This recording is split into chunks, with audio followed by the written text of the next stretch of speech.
Hey there, I'm Sage and you're watching D&D Daily, where we release new D&D content every day. If you're looking for D&D inspiration and information, then you are in the right spot because today we are going to be talking about the Commando, a man out to finish what he started.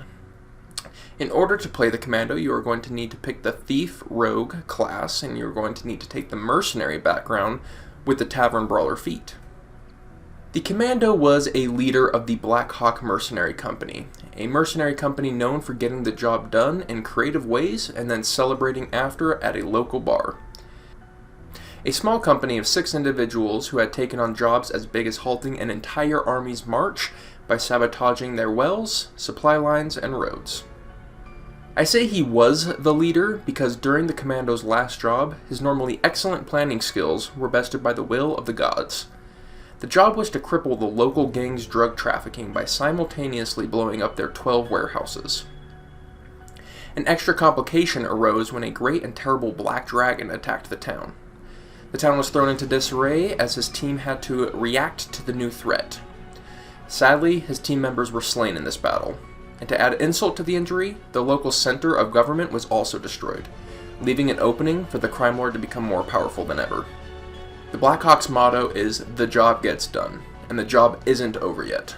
The Commando is going to do whatever it takes to bring the drug lord down, and once it's done, he's going to go to the local bar and pour 6 drinks in honor of his fallen comrades. To this day, the Commando still wears his Black Hawk tattered cloak, a reminder to get the job done. When it comes to role-playing the Commando, number one rule is the job gets done. No matter the complication, no matter the excuse, he's going to get his job done. And because he has this personality trait, he is scrappy. Sometimes it takes some extra maneuvers to get the job done, and he's willing to do those extra maneuvers. He's a tactician. He slowed a whole army down with 6 people. He is really good at using his resources to their fullest. He is a leader who cares deeply about his team. He would put himself in front of danger before he allowed them to be in danger. He cared about their personal lives, and he always wanted them to be happy under his command. He's also a man who enjoys a good tavern brawl, especially when his friends are there. Have a couple drinks, go get in a little bar fight, kind of a work hard, play hard type of man. He cares deeply about his inner circle, but doesn't really give 2 craps about anyone outside of his inner circle. In combat, versatility is the name of the game for the Commando. The key to this versatility is the Thief's Fast Hands feature. Fast Hands allows you to use an object, pick a lock, or pickpocket somebody using your bonus action. It's a potent ability in the right hands, and the Commando hands aren't left. Here are a few of the thousands of uses for this ability. Throw a table sideways to create cover. Open a door, shoot an arrow, close the door. Take your opponent's component pouch so they can't cast spells. Set up a hunter's trap. Throw down some caltrops. Use a healing kit to stabilize your ally.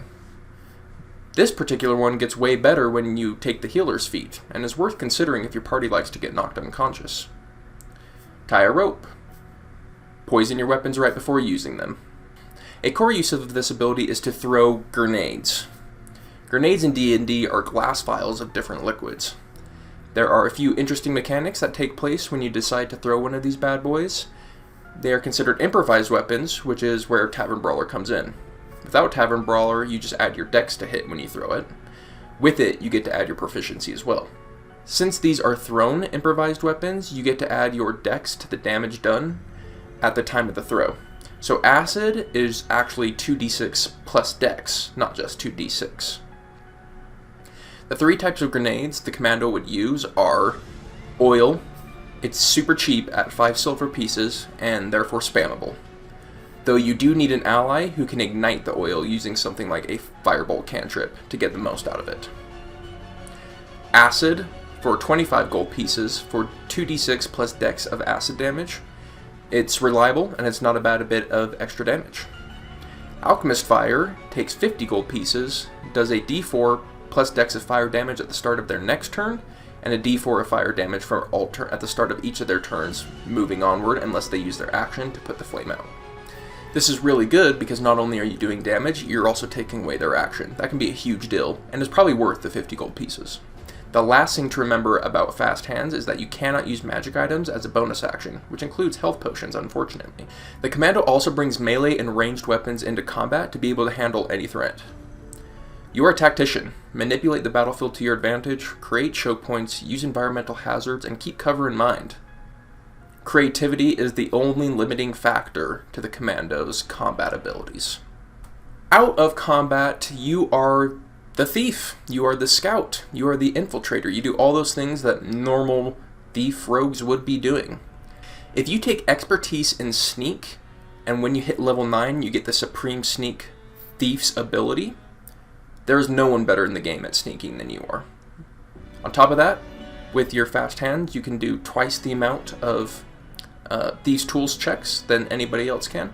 So you make for an incredibly good infiltrator. You can also plan out combats. Take the time to set up the environment beforehand if you can. You can use this out of combat time to prepare a better in combat time. I would also say get really creative with your item utility. Bring a lot of items with you. Bring your crowbars, bring your ropes, bring your caltrops, bring your pitons and bells and strings, and just bring everything and use it in creative ways. For example, I've once used pitons to shut a door so we could have a safe long rest. I just kind of stabbed it into the side of a wall, and so the door couldn't open. Kept us safe from the enemies trying to get in. During your downtime, you would use this time to prepare your inventory.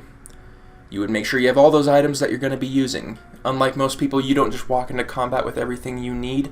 You have to buy stuff before combat. Keep that in mind. You also like to party. You like to get drunk, you like to get into fist fights, which you often lose despite the fact that you're going to fight dirty. This is a fun time to play more with your Tavern Brawler feature. Instead of, just fist fighting people, go ahead and pick up that bottle and break it and start trying to stab them, or, break off a table leg and try and club them over the head. Have fun with it. After a successful mission, it was common for the Blackhawks to get together, drink, play different games, but they especially liked Truth or Dare. They like to egg each other on and push each other to do crazier things. So he has developed a particular liking for the game of Truth or Dare and would try and get the party members to join him in this game. The number one key mechanic of playing the Commando is, of course, your fast hands, which we've already gone over. It is what makes you tick, so use it often.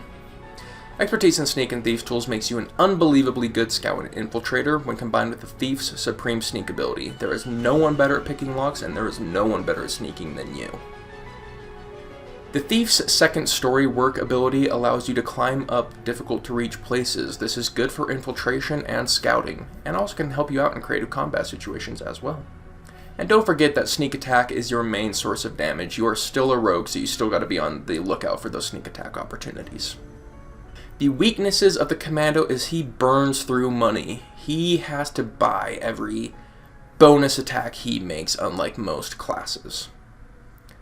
He's bad in 1v1 combat. He does not get a sneak attack in those combats, and is in the medium range of squishiness, so it's just not built for him. He's also easily over-encumbered. He has a lot of items.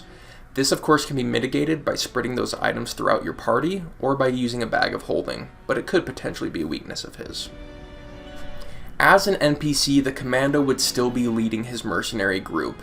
You might meet them celebrating in the local tavern after a job. If so, they would be making fun of each other for their blunders that they made, buying each other drinks, and holding various competitions, such as arm wrestling, dagger throwing, and of course, Truth or Dare. Or you might be the job, in which case you would be hit by unorthodox planned attacks. They would attack your food supplies, they would attack your shelters, they would try and separate you guys. They would be very, not frontally confrontational, but irritating in their persistence. Perhaps you've been hired to work with them and get to be in on the planning and execution of the big job. I would definitely give the Commando a weapon that deals fire damage and allow him to ignite his own oil traps and grenades using his weapons. This is something you should consider doing whether you're DMing for or playing as the Commando. Whatever the case, if you bring the Commando into your game, be sure to bring in guerrilla tactics, friendly bickering, and of course big explosions. How would you use the Commando in one of your games? What would you do to make him better? Let us know in the comments below. You can also tell us what you thought of this episode by giving us either a thumbs up or a thumbs down. Either way, it helps us know what kind of content you're looking for. And on the next episode of D&D Flavor Builds, we're going to be talking about the Beacon of Hope, a woman out to cure the world of despair. Hit the subscribe button because you're not going to want to miss it. See you later!